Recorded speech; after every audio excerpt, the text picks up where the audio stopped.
Explosive allegations. James Naismith, the once revered inventor whose name echoed through every basketball court in America, had built something far darker beneath the gleaming floors of the historic Springfield Gym, a sprawling complex that tourists flocked to for its legendary legacy, but insiders whispered about in hushed, terrified tones.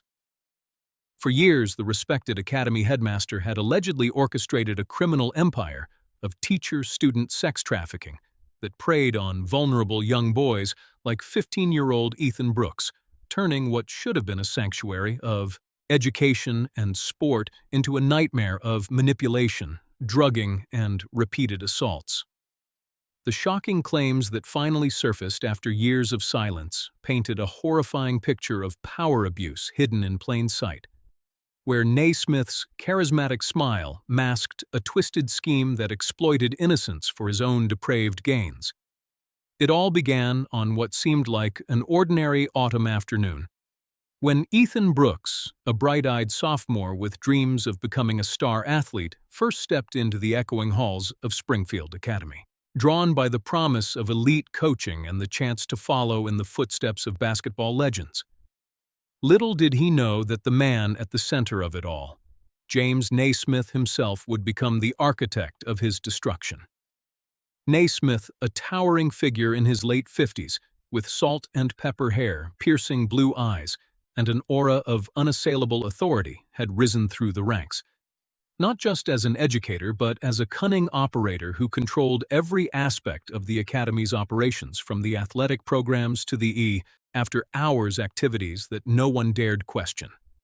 He ran the secret empire with iron precision, recruiting trusted teachers and staff who shared his dark appetites, ensuring that the boys under their care were groomed, manipulated, and eventually broken into submission. The gym itself, a historic landmark, with its polished wooden floors, high-arched ceilings, and faded championship banners, became the epicenter of these unspeakable crimes. Its secluded storage rooms, basement corridors, and locked offices serving as chambers where the most terrifying discoveries would later come to light. Ethan's journey into this hidden nightmare started innocently enough, when Naismith personally selected him for a special mentorship program, touted as an opportunity for promising young talents to receive one-on-one guidance from the headmaster.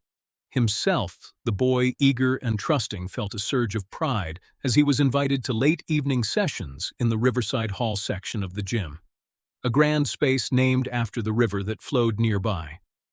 Its walls adorned with relics from Naismith's early days. What Ethan didn't realize was that these sessions were the first strands of a web designed to ensnare him completely. Naismith began with subtle manipulations, praising Ethan's skills, building his confidence while slipping small compliments that carried an undercurrent of something more intimate.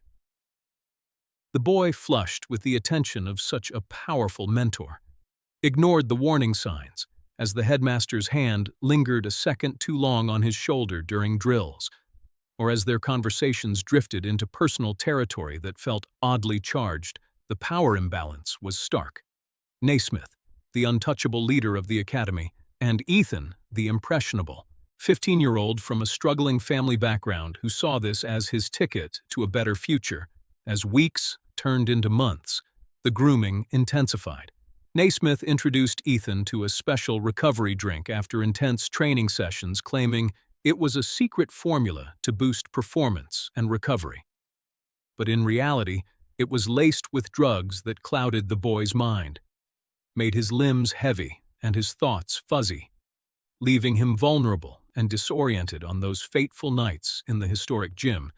The first assault came under the dim glow of emergency lights in a forgotten corner of Riverside Hall, where Naismith had led Ethan after a particularly grueling practice. The boy, barely conscious from the spiked beverage, felt the headmaster's strong hands guiding him onto a makeshift bed of mats, his protests weak and slurred, as the older man whispered assurances that this was part of their special bond. The horrifying truth of what followed would haunt Ethan for the rest of his days. Repeated violations that left him physically and emotionally shattered, yet too terrified and drugged to fight back or speak out. Naismith operated with chilling efficiency, concealing the evidence and manipulating the narrative, ensuring that any doubts from other staff were quickly silenced through threats or bribes. The criminal empire extended beyond just him, involving a network of complicit teachers who supplied more victims and covered tracks, making the Springfield Gym a fortress of dark secrets that seemed impenetrable for years. Ethan endured the nightmare in silence, his once vibrant spirit dimming under the weight of shame, fear, and the constant manipulation that kept him returning to those late-night sessions, convinced somehow that it was his fault or that resistance would destroy his future. The headmaster exploited every vulnerability, promising college scholarships, athletic glory, and protection, while holding the boy's reputation and family stability as leverage. The twisted scheme ran deep, with Naismith allegedly documenting his conquests in hidden files stored within the gym's old archives files that would one day blow the lid off the entire operation. As the months dragged on, Ethan's condition deteriorated. His grades slipped, his performance on the court faltered, and nightmares plagued his sleep. Yet Naismith remained ever the picture of respectability, addressing school assemblies with booming speeches about integrity and excellence. While behind closed doors, he continued to drug and assault the boy repeatedly, in the very heart of the historic landmark. The chilling discovery that would eventually unravel everything began when a fellow student noticed something amiss in Ethan's behavior, prompting a quiet investigation that uncovered whispers of similar incidents involving other boys, all tied back to Naismith's inner circle. The power verbs of control and exploitation defined every move the headmaster made as he orchestrated cover-ups and manipulated authorities, who turned a blind eye to the growing rumors. The emotional phrases that described the victim's plight, years of silence, broken by a horrifying truth, hidden nightmare unleashed in the shadows of a place meant for triumph. But the dark secret was about to explode into the open as one survivor's courage sparked a chain reaction that no amount of Naismith's influence could stop. The gym's historic walls, which had witnessed the birth of basketball, now stood as silent witnesses to unspeakable betrayals and the terrifying discovery of just how far the corruption had spread. Ethan Brooks, trapped in this cycle of abuse, felt the walls closing in around him, his young life forever altered by the man he once idolized. Little did he know that the explosive allegations were gathering momentum just beyond the horizon, ready to expose the full extent of the criminal empire and bring the shocking betrayal to light in ways that would shock the entire nation. The whispers of suspicion that had been circulating among a few wary faculty members and older students finally began to coalesce into something undeniable, as Ethan Brooks found himself spiraling deeper into the abyss of Naismith's control. The headmaster's criminal empire operated like a well-oiled machine with layers of protection that made exposure seem impossible. Yet cracks were forming in the foundation of lies and intimidation that held it together one evening after another drugged session in the dimly lit Riverside Hall, where Ethan had been assaulted repeatedly, his body aching and his mind fractured. He stumbled upon a hidden compartment in one of the old storage lockers containing encrypted notebooks filled with Naismith's meticulous records of victims, dates, substances used, and the twisted hierarchy of complicit teachers who helped maintain the secret sex trafficking ring. The shocking claims within those pages detailed how Naismith not only exploited students like Ethan, but orchestrated transfers of boys from other schools, under the guise of athletic scholarships, ensuring a steady supply for his depraved operations. The respected academy headmaster had turned the historic Springfield Gym into a hub of horror, where power verbs like manipulates, exploits, and controls defined the daily reality for the young victims trapped in his web. Ethan confronted Naismith the next day in a moment of drug-fueled desperation. his voice trembling as he demanded answers, only to be met with a chilling calm from the headmaster, who reminded him of the consequences. Threats of ruining his family's reputation, expelling him in disgrace, and ensuring no college would ever accept him. The emotional phrases that captured Ethan's torment, years of silence, hidden nightmare, and unspeakable crimes weighed heavier than ever as he was once again subdued with a stronger dose of the laced recovery drink, leading to yet another night of horrifying abuse in the gym's secluded basement, where Naismith and two of his trusted aides joined in the assault, turning the boy's pleas into muffled echoes against the ancient brick walls.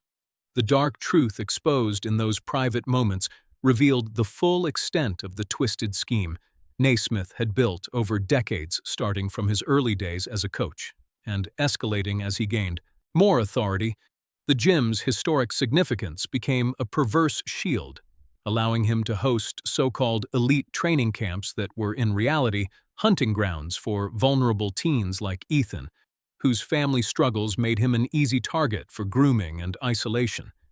As the investigation that had been quietly brewing among a small group of whistleblowers gained traction, Ethan was pulled into a frantic cover-up effort by Naismith, who forced him to lie to counselors and even his own parents about his declining health and erratic behavior.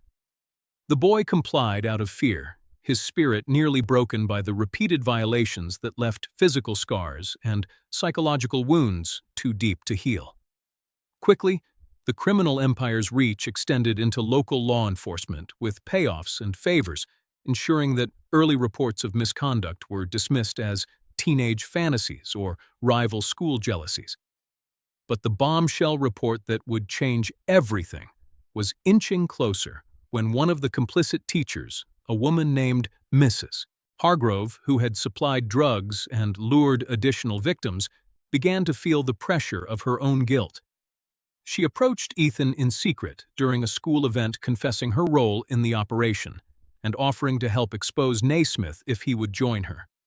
The 15-year-old victim saw a glimmer of hope amid the darkness, but the headmaster's network was vast, and before they could act, Naismith learned of the betrayal through his spies, triggering a terrifying discovery that Ms. Hargrove had vanished under mysterious circumstances, leaving Ethan more isolated than ever. The power dynamics shifted dramatically as Naismith intensified his control over the boy, staging private punishments in the gym's iconic court area. After hours where he would drug Ethan heavily and subject him to prolonged sessions of manipulation and assault, all while lecturing him on loyalty and the price of disloyalty. The historic Springfield Gym, which had once symbolized innovation and fair play, now resonated with the sounds of suffering and betrayal, its walls absorbing secrets that no one outside the inner circle could imagine. The emotional toll on Ethan was devastating, his nights filled with flashbacks of Naismith's hands, his voice commanding obedience and the haze of substances that made resistance futile. Yet somewhere deep within the boy, a spark of resilience began to ignite, fueled by the memory of those hidden notebooks and the knowledge that others might be suffering. Similarly, the shocking betrayal came to a head during a major academy fundraiser held in the main hall of the gym, where Naismith delivered a rousing speech about community and mentorship, while Ethan stood nearby feeling the weight of the Empire's secrets pressing down on him. As the event wound down, Naismith pulled him aside for what he called a special celebration. But it turned into another night of drugging and repeated assaults in a locked trophy room, surrounded by gleaming awards that mocked the depravity occurring in their shadow. The years of hidden abuse were piling up, threatening to burst forth. As Ethan finally confided in a close friend from the basketball team, sharing fragments of his nightmare. Despite the risks, the friend, shocked and horrified, promised to help. But their conversation was overheard by one of Naismith's loyalists, sparking a chain of events that would accelerate the explosive allegations toward the surface. Naismith, sensing the growing threat, doubled down on his operations, recruiting more staff and tightening security around the gym's restricted areas, while continuing to exploit Ethan with increasing frequency. The boy's body and mind pushed to their limits as the headmaster's criminal empire showed signs of strain under the pressure of impending exposure. The chilling discovery of financial records linking Naismith to offshore accounts used for silencing victims and bribing officials added another layer to the horrifying truth. That was about to unravel the respected academy headmaster who had built his legacy on the foundations of basketball. Greatness was now facing the prospect of his dark, secret empire crumbling, revealing the full scope of teacher-student sex trafficking that had victimized countless boys like Ethan Brooks in the shadows of the historic landmark. As Ethan lay recovering from the latest assault, his thoughts turned to the possibility of escape or justice. The final emotional twist loomed large on the horizon, with the investigation taking a stunning turn that no one in the academy could have anticipated. The truth no one expected was ready to erupt, shaking the foundations of Springfield and beyond. The foundations of Springfield trembled, not from an earthquake, but from the gathering storm of revelations that began when Ethan's trusted friend leaked fragments of the story to an investigative journalist who had long suspected irregularities at the academy. The shocking claims spread like wildfire through underground channels, prompting a secret raid on the historic Springfield Gym that uncovered troves of evidence, including hidden cameras Naismith had installed to record his exploits for blackmail and personal gratification. The respected academy headmaster's criminal empire started to fracture as authorities finally acted on the bombshell report that detailed years of teacher-student sex trafficking orchestrated from the top. The dark truth exposed showed how Naismith had manipulated school board members and used academy funds to finance his operations, purchasing drugs, luxury gifts for victims, and payoffs to keep the silence intact. Ethan Brooks, at the center of the unfolding nightmare, found himself thrust into a whirlwind of interviews and protective custody, where he recounted in harrowing detail the repeated assaults, druggings, and manipulations he endured in Riverside Hall and the gym's hidden chambers, his voice breaking as he described the power imbalance, the false promises, and the terror that kept him compliant for so long. Meanwhile, Naismith went on the offensive, deploying his network of loyalists to discredit the allegations, painting Ethan as a troubled youth seeking attention and fabricating stories to ruin a legendary figure. The headmaster even held an emergency assembly in the very gym where the crimes occurred, delivering a masterful performance of innocence and outrage that swayed many in the community. But behind the scenes, his twisted scheme was unraveling as more victims came forward with similar stories of being drugged, held captive, and assaulted repeatedly under the guise of mentorship programs. The emotional phrases that defined the scandal years of silence finally broken. Horrifying truth revealed, and unspeakable crimes against innocence echoed across news outlets, turning the once revered Springfield Gym into a symbol of betrayal and systemic failure. The investigation took a stunning turn when forensic teams discovered DNA evidence linking Naismith directly to multiple assaults on Ethan and others. The historic landmark's basement revealed makeshift cells and medical supplies used to treat injuries from the violent encounters, further solidifying the explosive allegations that James Naismith ran a criminal empire of exploitation. The 15-year-old victim, Ethan Brooks, became a reluctant symbol of resilience, his young face plastered across media as the boy who survived the nightmare and found the courage to speak out despite ongoing threats from Naismith's remaining allies, who tried to intimidate him through anonymous calls and online harassment.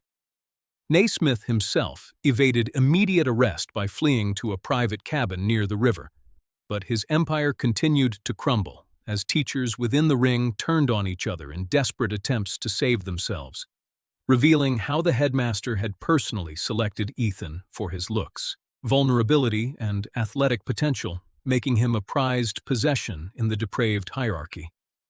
The power verbs orchestrated, controlled, and concealed no longer protected the operation. As federal agents swarmed the academy, seizing documents, computers, and even the spiked recovery drinks that had been Ethan's undoing. The boy, now under protection, began the long process of healing. Attending therapy sessions where he processed the trauma of being drugged, manipulated, and held captive for months on end, the chilling discovery of Naismith's personal journal entries, boasting about his conquests and detailing the financial gains from selling access to victims to a select group of wealthy donors, sent shockwaves through the nation, exposing the full depth of the corruption. The gym, which had hosted countless games and celebrations, now stood as a crime scene cordoned off with yellow tape, its legendary status forever tainted by the dark secret that had festered within its walls. As the case built against Naismith, Ethan faced his greatest challenge, yet testifying in preliminary hearings where he had to relive the assaults, the drug-induced hazes, and the psychological torment inflicted by the man he once saw as a mentor. The respected academy headmaster's facade cracked during a video appearance from hiding, where he denied everything with the same charismatic eloquence that had fooled so many, but the evidence was overwhelming. Videos recovered from hidden servers showed explicit footage of the repeated violations in the historic Riverside Hall, leaving no room for doubt the twisted scheme that Naismith had built over decades, relying on fear, loyalty, and power imbalances, was collapsing under the weight of truth. Survivors like Ethan found strength in numbers, forming a support group that shared stories of survival and demanded justice for all affected boys. The emotional toll extended beyond the victims to the entire community. Parents questioned the safety of their children. Alumni grappled with the betrayal of their alma mater, and authorities scrambled to contain the scandal that threatened to expose similar rings in other institutions. The final emotional twist emerged when Naismith was cornered by law enforcement in his Riverside hideout, attempting one last manipulation by offering bribes and claiming the boys had consented. But the mountain of proof, including Ethan's detailed accounts and physical evidence from medical exams, sealed his fate. The explosive allegations had ignited a national conversation about teacher-student power abuse and the need for stricter oversight in educational athletic programs. Ethan Brooks, though scarred, emerged as a beacon of hope, his journey from victim to advocate inspiring others to break their silence. The historic Springfield Gym, slated for investigation and potential renovation, became a focal point for reform, symbolizing both the birthplace of basketball and the site where a criminal empire was brought to justice. As the trial loomed, large Naismith's once unassailable empire lay in ruins, its leader facing charges that could lock him away for life. While Ethan began to reclaim his life, step by step, surrounded by supporters who believed his horrifying truth, the dark nightmare that had gripped the academy was lifting, but the scars remained etched into the souls of those who survived the shocking betrayal that no one expected, yet everyone now demanded answers for. The answers came pouring forth in a torrent during the high-profile trial that captivated the nation, where James Naismith, the fallen headmaster, sat, stone-faced in the courtroom as victim after victim, including a now stronger Ethan Brooks, took the stand to recount the years of hidden abuse, the druggings, the repeated assaults, and the manipulative control that defined his criminal empire of teacher-student sex trafficking. The historic Springfield Gym stood empty and haunted. In the background, its doors closed to the public, while forensic teams continued to unearth more evidence of the unspeakable crimes committed within its walls. The shocking betrayal that had shocked the entire nation reached its climax as prosecutors presented irrefutable proof of Naismith's orchestration. From the spiked beverages that left boys like Ethan vulnerable to the network of complicit staff who facilitated the assaults in secluded areas of Riverside Hall. And beyond, Ethan's testimony proved pivotal. His voice, steady, despite the emotional phrases that described his ordeal, horrifying truth, years of silence broken, and terrifying discovery. Of the full twisted scheme, he detailed how the Iwai, respected academy headmaster, had exploited his dreams of athletic glory, turning them into a nightmare of captivity and violation. The jury hung on every word as videos and documents painted a damning picture of an empire built on power verbs like runs, operates, leads, and exploits. One that preyed systematically on 15-year-olds and other vulnerable students. The trial revealed even darker layers, including how Naismith had profited from sharing victims with influential figures, ensuring their silence through blackmail and threats. The emotional weight of the proceedings lifted a veil on the hidden nightmare that had plagued the academy for far too long, prompting widespread reforms across educational institutions nationwide. As the verdict was read guilty on all counts of sex trafficking, drugging, and assault, the courtroom erupted in a mix of relief and outrage. Naismith's charismatic mask finally shattered as he was led away in handcuffs. His legacy as the inventor of basketball forever overshadowed by the dark, secret empire he had built and concealed for decades. Ethan Brooks emerged from the shadows of his trauma, transformed. By the experience, he channeled his pain into advocacy work, speaking at schools and events about the importance of recognizing grooming signs and supporting survivors. His journey from a broken 15-year-old boy, drugged and assaulted repeatedly in the historic gym, to a voice for justice, inspired a movement that demanded accountability and safer environments for young athletes. The Springfield Gym underwent a profound transformation, renamed in honor of the victims and repurposed as a center for healing and youth empowerment programs, with memorials that ensured the horrifying truth would never be forgotten. The explosive allegations that started as whispers had grown into a bombshell report that dismantled a criminal enterprise and brought hope to those silenced for years. The final emotional twist came full circle when Ethan returned to the now renovated Riverside Hall.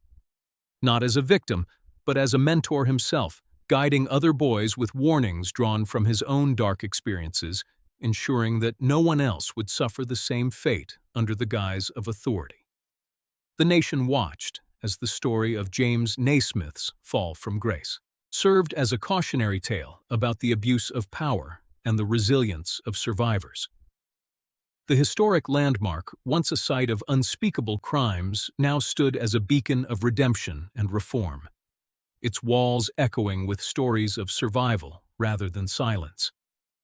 The shocking claims that exposed the teacher-student sex trafficking ring sent ripples through communities far and wide, leading to arrests of additional accomplices and policy changes that protected future generations.